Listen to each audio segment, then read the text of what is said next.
কিছুটা দূরেই rail station. সেখান থেকে হুইসেলের শব্দ ভেসে আসছে। গভীর রাতে ট্রেনে ছুটে যাচ্ছে নিজ গন্তব্যের দিকে। কোথাও কাছে নেই, নীরে কুকুরের দল ঘেউ ঘেউ করছে। হেমলতা জানালাগুলো বন্ধ করে দিলেন যাতে কুকুরের ডাকাডাকির আওয়াজ পদ্মজার পড়াশোনায় কোনো সমস্যা না হয়। পদ্মজা ইংরেজি বইয়ের দিকে চোখ রেখে মিনমিনিয়ে স্বরে বলল, পরীক্ষা তো পরশু। হেমলতা খোলা চুল মুঠোয় নিয়ে হাতের খোপা করে বললেন, কাল আর পরশুর মাঝে তো খুব একটা পার্থক্য নেই। পদ্মজা কিছু বলল না। বইয়ের দিকে তাকিয়ে এমন ভার করল যেন পড়ায় তার ভীষণ একাগ্রতা। হেমলতার চোখ ছোট ছোট করে পদ্মজাকে দেখছেন। মেয়েটা পড়ায় মনোযোগ দেওয়ার আপ্রাণ চেষ্টা করছে, কিন্তু সফল হতে পারছে না। বারবার নিজের ঠোঁট কামড়াচ্ছে, কিন্তু হঠাৎই বললেন, ছাদে যাবি? এহেন প্রস্তাবে পদ্মজা বিস্মিত হলেন। নাকের পাটা হয়ে গেল লাল। যদিও এই কথা নাক লাল কেন হলো তা জানা নেই। সে হা করে তাকিয়ে রইল মায়ের দিকে। হেমলতা আবার বললেন, যাবি? পদ্মজা প্রফুল্ল চিত্তে বলল, যাবো আম্মা। আকবর হোসেনের বাড়িটার নাম সিংহাসন কুঞ্জ। এই অদ্ভুত নামে হেতু ছাদে উঠলেই জানা যায়। মা মেয়ে সিঁড়ি বেয়ে ছাদের দিকে উঠছে। তাদের পায়ের শব্দে মোহময় ছন্দ তুলে হারিয়ে যাচ্ছে গহীন অন্ধকারে। ছাদের ঠিক মধ্যিখানে দাঁড়িয়ে আছে বিশাল সিংহাসন। তা দেখে পদ্মজার চক্ষু চড়ক গাছ। বিস্ময় নিয়ে প্রশ্ন করল, আম্মা, এই সিংহাসনটি কার? হেমলতা পদ্মজার মুখের ভাব দেখে বেশ আনন্দ পাচ্ছে। তিনি নিজেও দুদিন আগে সিংহাসনটি দেখে খুব অবাক হয়ে আকবর হোসেনের কাছে একইভাবে করেছিলেন এই প্রশ্নটি। তাই আকবর হোসেন উত্তর পুনরাবৃত্তি করলেন, তোর আকবর কাকা বাবা বিশ্ববিদ্যালয়ে বাংলা সাহিত্যের অধ্যাপক ছিলেন। উনি ছিলেন নিজের বাড়ির ছাদে একটা সিংহাসন তৈরি করার। শেষ বয়সে এসে নিজের নামের মনের ইচ্ছা পূরণ করেছেন। দিনরাত নাকি রাজকীয় ভঙ্গিতে সিংহাসনে বসে থাকতেন। মৃত্যু হয় এই সিংহাসনে ঘুমনো অবস্থায়। পদ্মজা হা করে কিছুক্ষণ স্থির হয়ে রইল। তারপর খুঁটিয়ে খুঁটিয়ে দেখতে লাগলো সিংহাসনটি ময়ূর সিংহাসন। ইট সিমেন্টের তৈরি আসনটি যেন পেখম মেলে দাঁড়িয়ে আছে। অনেক বড়, দৈর্ঘ্য 5 ফুট আরও বেশি হবে। পদ্মজা প্রশ্ন করল, আম্মা, এটা মোগল সম্রাট শাহজাহানের সিংহাসনের মতো না? হেমলতা বললেন, অনেকটাই তেমন। সম্রাট শাহজাহানের সিংহাসনের মতো করে বানানোর স্বপ্নটাই বোধহয় তিনি দেখতেন, অর্থের জন্য পারেননি। পদ্মজা ভিন্ন প্রসঙ্গে চলে গেলেন। অনুরোধ করে বলল, আম্মা, তুমি সিংহাসনে বসো। আমাকে মানাবে না, তুই বস, তোকে রাজরানী লাগবে। তুমি আগে বসো। আম্মা, একটু বসো, একটু। পদ্মজা অনুরোধে হেমলতার সিংহাসনে বসলেন। পদ্মজাকে ডেকে বললেন, তুইও আয়, পাশে বস।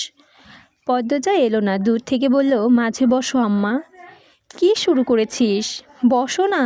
হেমলতার কপাল কুঁচকে সিংহাসনের মাঝে বসলেন।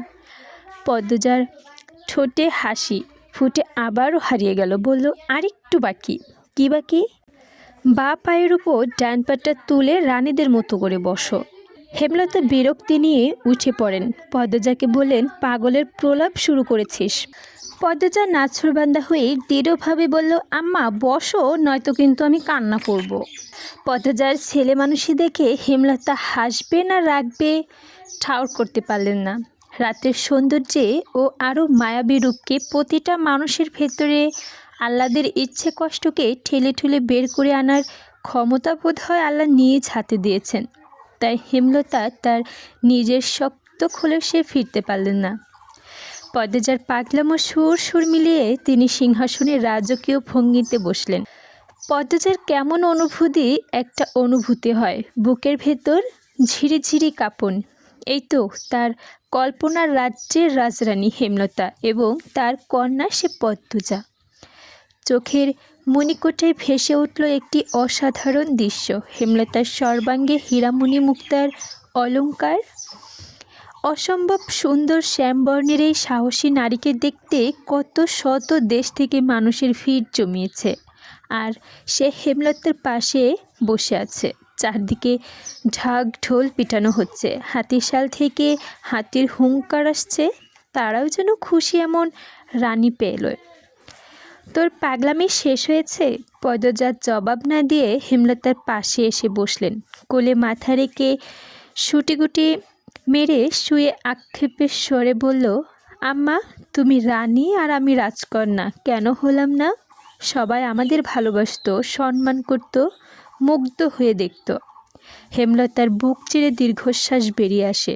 সমাজ কেন তার প্রতিকূলে থাকতো? কেন পদ্মজাত ছোট থেকে সমাজে অন্য কারো মেয়ের সঙ্গে মেশার অধিকার পেল না? তিনি বললেন, জন্ম যেভাবেই হোক, জীবনের সফলতা না এলে মৃত্যুতে ঢলে পড়া ব্যক্তিত্ব ব্যর্থতা। তুই এমন জায়গায় যাওয়ার চেষ্টা কর যাতে মানুষ সম্মান করে, সম্মান করতেই বাধ্য হয়, চোখ তুলে তাকাতেও যেন ভয় করে। যারা দূরছাই করেছে তাদের যেন বিবেকে বাঁধে। পারবো আমি? কোনো পারবি না। পুরো জীবন তো দুঃখে অবহেলায় যায় না। তোমার জীবনে অনেকগুলো বছর দুঃখে আর অবহেলাতেই তো গেছে, কিছুই তো পাওনি। হেমলতা তাৎক্ষণিক পাল্টা জবাব দিয়ে বললেন, না। তিনি দুঃখ, কষ্ট, অবহেলা, অপমান আর একাকিত্ব ছাড়া জীবনে কি পেয়েছেন? উত্তরটা চট করে পেয়ে গেলেন। পদ্মজাকে বললেন, 3টে মেয়ে পেয়েছি। আমার মেয়েরা আমার সফলতা, আমার অহংকার। প্রেমা তো ছোট, আর তোরা 2জনই নিজের মতো থাকিস, পড়িস, কোনো দুর্নাম নেই। যখন মানুষ বলে এই যে এরা হচ্ছে হেমলতার মেয়ে, তখন আমার অনেক কিছু পাওয়া হয়ে যায়। গর্বে বুকটা ভরে ওঠে। পদ্মজার আশ্বস্ত করে বলে, অনেক ভুল কাজ করব না মা, তোমার সম্মান আমাদের জন্য একটু নষ্ট হতে দেব না। হেমলতা পদ্মজার ডান হাত নিয়ে তার উল্টো পাশে চুমু দিয়ে বললেন, আমি জানি পদ্ম, আমার মেয়েরা কখনোই আমার অসম্মান হতে দিবে না। নিস্তব্ধতা ভেঙে ভেঙে মাঝে মাঝে পাতার ফাঁকে পাখপাখালির ডানা নাড়ার শব্দ ভেসে আসছে। পদ্মজার চোখ তুলে আকাশের দিকে তাকালো। আকাশে একটা চাঁদ, অগণিত তারা আকাশকে তারায় পরিপূর্ণ একটা কালো গালিচার মতো লাগছে। হেমলতার বিভ্রম নিয়ে বললেন, গায়ের কালো রং দোষের সমাজের সঙ্গে সখ্যতা কখনো হয়ে ওঠেনি। প্রকৃতি মতিগতি অবস্থা দেখে আমার সময় কাটত। আব্বা শিক্ষক ছিলেন বলে কালো হয়ে পড়াশোনা করার সুযোগ পেয়েছিলাম। অবশ্য আব্বার সামর্থ্য ছিল, আমাদের সব ভাই বোনকে পড়িয়েছেন। আম্মা আমাকে পড়ানোতে বেশি আগ্রহ দেখিয়েছিলেন। কালো রং কেউ বিয়ে করবে না, একটু পড়ালেখা থাকলে হয়তো করবে সেই আশায়। যখন আমি তোর বয়সী ছিলাম তখন বড় আপার মেয়ে হয়। মেয়েটার গায়ের রং কালো, শ্বশুরবাড়ির তুলকালাম কাণ্ড, বংশের সবাই ফর্সা। বাচ্চা কেন কালো হলো? আপাকে বের করে দিল, বাড়ি ফিরল আপা। সমাজে কত কূটনীতি হজম করেছে। তখন আমি সমাজের দোয়ায় আকুতি করে চাইতাম একটা সুন্দর মেয়ে। আমার বিয়ে হলে মেয়েটা যেন পরীর মতো সুন্দর হয়, আমার মতো অবহেলার পাত্রী যেন না হয়। বড় আপার মতো কালো মেয়ে নিয়ে শ্বশুরবাড়ি থেকে বিতাড়িত হতে যেন না হয়।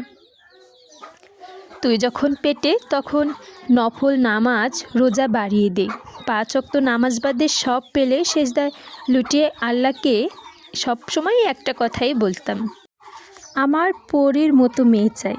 দোয়াটাও কবুল হয়ে গেল। তোর যেদিন জন্ম হয় সবাই অবাক হয়ে শুধু তাকিয়েই ছিল। আমি তো খুশিতে কেঁদেই দিয়েছিলাম। এত সুন্দর বাচ্চা এই গ্রামে কেন? পুরো দেশের বোধহয় ছিল না। চোখের পাপড়ি যেন ভ্রুতে এসে ঠেকছিল। ঠোঁট এত লাল ছিল যেন ঠোঁট থেকে রক্ত ঝরছে। সদ্য জন্মানো শিশুর মাথা ভর্তি ঘন কালো রেশমি চুল। অলন্দপুরে সবার কাছে ছড়িয়ে পড়ে এই কথা। দল বেঁধে দেখতে আসে। 1 সপ্তাহ বেশ তোলপাড় চলে। কি খুশি ছিলাম আমি, সারাক্ষণ তোকে চুমু খেতাম। রাতে ঘুমাতে ইচ্ছে করতো না, মনে হতো এই বুঝি আমার পরীর মতো মেয়ে চুরি হয়ে গেল। তোর আব্বা সারাক্ষণ খুশিতে বকবক করতো। বাইরে যেতে এসে গোসল সারা কোলে নিত না। যখন কোলে নিত বারবার আমাকে বলতো, ও লতা, সেরিডা মানুষ না শিমুল তোলা। হেমলতা থামলেন। ভরা চোখে তারা জল জল করছে। পদ্মজা আগ্রহ নিয়ে শুনছিল। সে বলল, তারপর? কেউ বা কারা রটিয়ে দিল, তুই তোর বাপের মেয়ে না। যুক্তি দাঁড় করালো, বাপ মা কালো, মেয়ে এত সুন্দর হয় কী করে? গ্রামের প্রায় সব মানুষ অশিক্ষিত, কুসংস্কারের বিশ্বাসী, তাই বিবেচনা ছাড়াই বিশ্বাস করে নিল। হেমলতা থামলেন। পদ্মজা মনে হতে থাকে হেমলতার কিছু একটা লুকিয়েছেন। তোকে দেখে রাখার বড় করাটাই আমার জীবনের সব থেকে ছিল বড় কিছু। শুধু গ্রামের মানুষ বললেই এত বড় দাগ লেগে যায় না, অন্য কোনো কারণ আছে যা যুক্তি হিসেবে শক্ত ছিল। হেমলতার দম নিয়ে বললেন, আমার একা করে দিয়ে তোর বাপ সরে গেল, সমাজ সরে গেল, আতুর ঘরে তোকে নিয়ে একা পড়ে রইলাম। তোকে দেখলেই মনে হতো আল্লাহ কোনো মূল্যবান সম্পদ আমাকে দেখে রাখতে দিয়েছেন। নিজেকে শক্ত করে আমি হয়ে যাই। খোলসটা পাল্টে যেতে থাকে। রাত জেগে স্বপ্ন সাজাই, তোর সঙ্গে ফুল কোড়ানোর স্বপ্ন দেখে ফুল গাছ লাগাই। যখন তোর 4 বছর হয়, বাড়ি ভরে যায় ফুল গাছে। ছোট শাড়ি পরিয়ে প্রতিদিন মা মেয়ে মিলে ফুল তুলে মালা গাঁথতাম। নিশুতি রাতে পাকা ছাদে জ্যোৎস্না পোহানোর স্বপ্ন ছিল, আজ পূরণ হলো। আর 2টা ইচ্ছা বাকি। সাগর জলে মা মেয়ে পা ডুবিয়ে পুরো একটা বিকাল কাটাবো, আর শেষ বয়সে নাতি নাতনিদের নিয়ে তাদের মায়ের জীবনী গল্প শোনাবো। পদ্মজা 2 হাত শক্ত করে জড়িয়ে ধরে হেমলতাকে বলল। তিনি টের পান পদ্মজা ফোঁপাচ্ছে। উৎকণ্ঠা নিয়ে বললেন, পদ্ম, কাঁদছিস কেন? পদ্মজা বাচ্চাদের মতো কাঁদতে থাকলো। কাঁদতে কাঁদতে বলল, আমাকে কখনো একা থাকতে দিও না আম্মা, আমি তোমাকে ছাড়া থাকতে পারবো না। তোমার মতো কেউই হয় না, এই জন্য কাঁদতে হয়। আমি সব সময় তোর সঙ্গেই আছি। কান্না থামা। কি মেয়ে হয়েছে দেখো, কেমন করে কাঁদছে। পদ্ম, চুপ, আর না, মারবো এবার পদ্ম।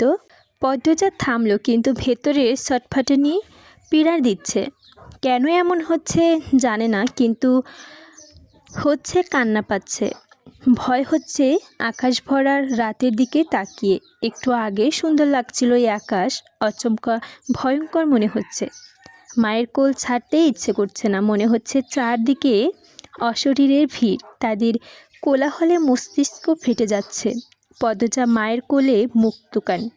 মেয়েকে অনেকক্ষণ কথা বলতে না দেখে হেমলতা বললেন, পদ্ম, ঘুমিয়ে পড়েছিস?